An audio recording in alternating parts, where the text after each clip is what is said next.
నమస్తే, నేను మీ మల్లి Srisailam. Telangana Legend news ఛానల్కు స్వాగతం. మనము మహబూబ్నగర్ జిల్లా బాలనార మండలం మదంపల్లి గ్రామంలో ఉన్నాము. మదంపల్లి గ్రామానికి చెందినటువంటి సులోచనమ్మకు చెందినటువంటి ఇల్లు పరిస్థితి ఇది. ఈ ఎడతెరిపి లేకుండా కురుస్తున్న వర్షాల కారణంగా ఆమె పాత ఇంటి గోడలు మొత్తం కూలిపోవడం జరిగింది. ఆమె ఇంటిని ఖాళీ చేయాల్సిన పరిస్థితి ఏర్పడింది. గతంలో కూడా ఈ ఇల్లు అధ్వాన పరిస్థితుల్లో ఉండే, ఎప్పుడు కూలుతుందో తెలియని పరిస్థితుల్లో ఆమె జీవించడం జరిగింది. సో గత ప్రభుత్వంలో కూడా ఈమెకు డబుల్ బెడ్రూమ్ ఇల్లు మంజూరు చేయాలని ఇక్కడ గ్రామస్తులు కానీ గ్రామ పెద్దలు కానీ తెలియజేస్తున్నారు. అయినప్పటికీ అనివార్య కారణాల వల్ల ఆమెకు రాలేకపోయిందని, ఇలాంటి ఇల్లు కూలిపోయి ఒక మహిళగా ఈమె జీవించలేని పరిస్థితి ఇక్కడ నెలకొన్నదని చెప్పొచ్చు.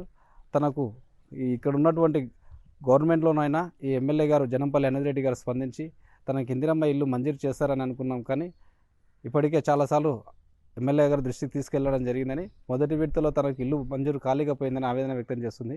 కనీసం ఈ ఇల్లు పరిస్థితి చూసైనా తనకు ఇందిరమ్మ ఇల్లు మంజూరు చేయాలని, తనను ఆదుకోవాలని, తనకు భూమి కానీ బుట్ట కానీ లేదని, తను ఒక ఏకాకిగా జీవిస్తున్నానని, తన కుమారుడు హైదరాబాద్లో ఒక ప్రైవేటు ఉద్యోగం చేస్తూ జీవిస్తున్నాడని, తనకు ఎలాంటి ఆస్తుపాస్తులు లేవు కాబట్టి ఎంబడే కాంగ్రెస్ ప్రభుత్వం స్పందించాలని, ఇందిరమ్మ ఇల్లు మంజూరు చేసి తనకు గూడు ఏర్పాటు చేస్తే బాగుంటుందనేటువంటి అభిప్రాయాన్ని వెలిబుచ్చుతున్నారు. అంతేకాకుండా ఈమెకు పలువురు గ్రామస్తులు కూడా మద్దతు తెలియజేస్తున్నారు. నా పేరు శ్రీనివాసులు, మోదంపల్లి డీలరు. ఇక్కడ ఇంతకుముందు ఈమెకు ఇందిరమ్మ ఇండ్ల నుంచి శాంక్షన్ పెట్టినాము, రాలేదు. ఇప్పుడు సెకండ్ లిస్ట్లో వస్తుందని కూడా వాళ్ళ ఎమ్మెల్యే గారు కూడా ఫిర్యాదు చేసినాము, వాళ్ళు ఇస్తామని చెప్పినారు.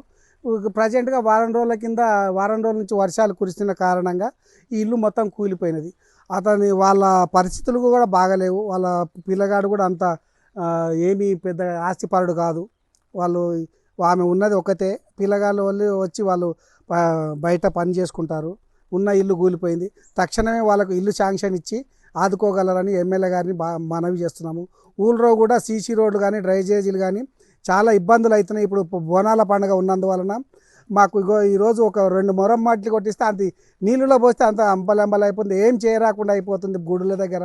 దానికి కూడా కొద్దిగా మీరు శ్రద్ధ తీసుకొని మాకు సహకరించగలరని కోరుచున్నాం. మాది మదంపల్లి గ్రామము. గత వారం రోజులుగా కురుస్తున్న వర్షాలకు గతంలో వీళ్ళు ఇందిరమ్మ ఇండ్లకు కూడా అప్లై చేసుకున్నా కానీ వీళ్ళకు ఇల్లు రాలేదు. కాకపోతే అడిగితే సెకండ్ లిస్ట్లో వస్తుందని చెప్పారు. ఇప్పటికైతే ఈమెకు వర్షానికి మొత్తం కూలిపోయింది. ఈమె పరిస్థితి ఏమీ లేదు. దీనికి పై అధికారులు ఎమ్మెల్యే గారి దృష్టి వరకు కూడా తీసుకెళ్తాము. ఈమెకు ఎంబడే ఇల్లు ఒకటి శాంక్షన్ చేయాలని కోరుతున్నాము.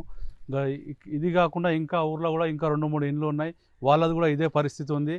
ఎమ్మెల్యే గారు ప్రత్యేకంగా చర్య తీసుకొని మా ఊరికి ఇంకో కనీసం 10 ఇండ్లైనా శాంక్షన్ చేస్తే ఊరు మొత్తానికి సరిపోతాయని మేము ఆశిస్తున్నాము. దీనిపైన ఎమ్మెల్యే గారు కానీ సంబంధిత అధికారులు కూడా అందరూ కూడా తీసుకొని దీనికి మాకు ఒక 10 ఇండ్లు శాంక్షన్ చేయిస్తే మాకు ఊరు సమస్య దాదాపుగా కంప్లీట్ అయిపోతాయని మేము ఆశిస్తున్నాం. ఇప్పుడు ప్రస్తుతానికైతే ఒక 2-3 ఇండ్లు అయినా కానీ మొత్తం కూలిపోయి ఇటువంటి పరిస్థితి ఉన్న వాళ్ళకు అర్జెంటుగా ఒక 3 ఇండ్లు శాంక్షన్ చేయాలని కోరుతున్నాం. గురుపాదం, మా భార్య ఇక్కడ మాజీ సర్పంచ్. మరి వీళ్ళకు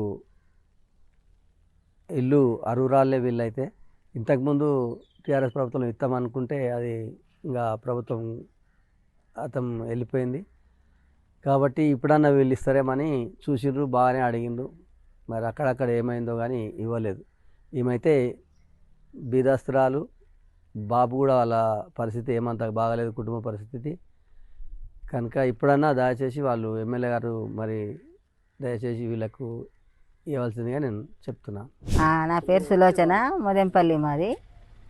ఇల్లు వచ్చిందనే చెప్పారు ఫస్ట్ లిస్టులో.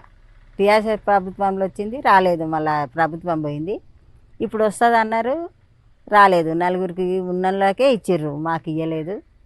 రెడ్డిస్ అయినందుకు రాలేదో ఇక ఎందుకు రాలేదో. మా పిల్లగాడు హైదరాబాద్లో ఉంటాడు, కూలిపోయింది ఇల్లు. ఇక అంతే సంగతులు. మరి ఏం చేస్తారో ప్రభుత్వం. ఎమ్మెల్యే గారు సంధిస్తే ఇల్లు ఇస్తే బాగుంటుంది. మొన్న గురువారం కూలిపోయింది. ఇప్పుడు ఇంటి పరిస్థితి మనకు చాలా స్పష్టంగా కనబడుతుంది. ఇక్కడ చూస్తున్నాము సులోచనమ్మ గారు నివసించినటువంటి ఇల్లు ప్రాంతం ఇది. ఇక్కడ మొత్తం గోడలు మొత్తం నయ్యం. ఇంకా ఇక్కడ వాళ్ళు గోడలు కూలిపోయిన తర్వాత బయట ఉన్నప్పుడు కూలిపోయిన అంటున్నారు. అసలు ఇంట్లో ఉంటే ఇక వాళ్ళ పరిస్థితి వేరే ఉంటుండే, వాళ్ళ గాయాలు అయ్యేటువంటి ఆస్కారం ఇట్లా ఉండే. సో వాళ్ళు బయట ఉన్నప్పుడే గోడలు కూలిపోవడం జరిగిందని చాలా స్పష్టంగా కనపడుతున్నది. గత ఎన్నో ఏళ్ళ ఇల్లు నేలమట్టం కావడం జరుగుతుంది. ఇంకా 2-3 రోజులు ఇట్లా వర్షాలు పడితే ఉన్న ఇల్లు గోడలు గిట్ల మొత్తం నీలమంట అయ్యే ఆస్కారం ఉందని అంటున్నారు. సో దయచేసి ఇక్కడ ఉన్నటువంటి ప్రభుత్వం కానీ అధికారులు కానీ వెంటనే స్పందించి సులోచనమ్మకి న్యాయం చేయాలని గ్రామస్తులతో పాటు సులోచనమ్మ గారు కూడా కోరుతున్నారు. సో ఇది ప్రభుత్వం ఇప్పటికైనా స్పందించాలని వాళ్ళు వేడుకుంటున్నారు. కెమెరామెన్ పాండుతో Mallu Srisailam, Telangana Legend News. Thank you.